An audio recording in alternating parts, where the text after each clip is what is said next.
Wala na pinagpalit mo kami, dahil na sa pera, nagkaganito na. Ang palang kawan!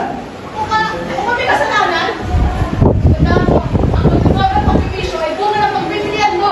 Hindi dahil sa akin! Ang iligal na droga ay mahirap na iwasan pag ito yung simulan.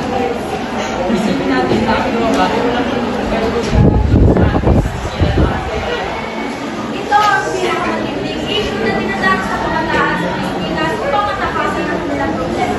Ginagawa nila ito upang mabigyan nila sa pagsamantala ang kanilang mga pinagdadaanan. Kaya bakit nga ba nagtutulong ang mga kabataan sa droga? Gusto nilang kumigyan sa kabataan at hindi maiwasan.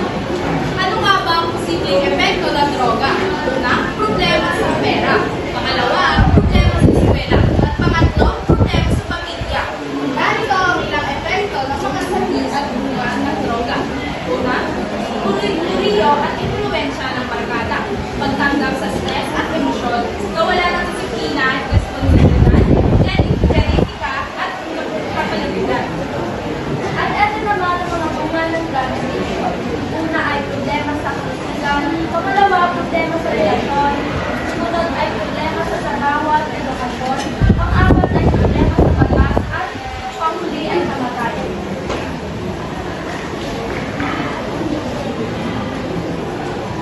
Sa bawat pagtingin ng droga, hindi mo lang na ang ang iyong sarili ng kabataan, naging iyong pangarap, pamilya at lahat. Kaya ang isang maling desisyon ay nakapekto sa iyong nabukasan at kung tayo magkadalas lalo sa ating mga desisyon. Hindi lang sarili mo lang mo ang masisira para sa droga, hindi pati na rin sa pamilya mo sa mga nakikosap mo. Katulad ng nangyari kay Andre, sinira niya ang tiwala ng kay kanina dahil sa droga. Patuloy na paggamit sa illegal na droga ay nakasama sa ating katawan at isipan. Mula sa mental illness at mula sa inner organs. Kung gusto mo, kung hindi mo magustuhan, masira ang kalimukasan mo, iwasan mo ang pagkakas.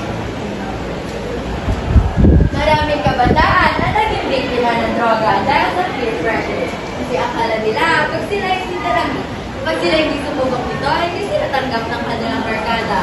Learn to say no. Ang tunay na kaibigan ay hindi kayo papahama. Hindi mo ba lang sila ang parang nakasan ng protesto.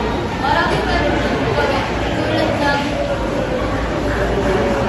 mag-anak na timbangan, mag-sis sports, o makipag-usap sa mga taong pagpapagod.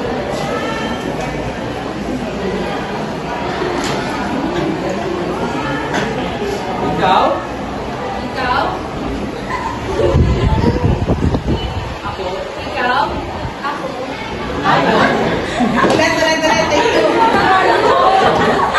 Nakita tayo lang.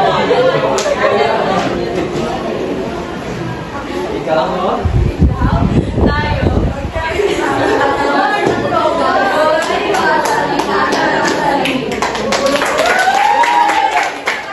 Kung kailangan, kung kami pag-alilangan,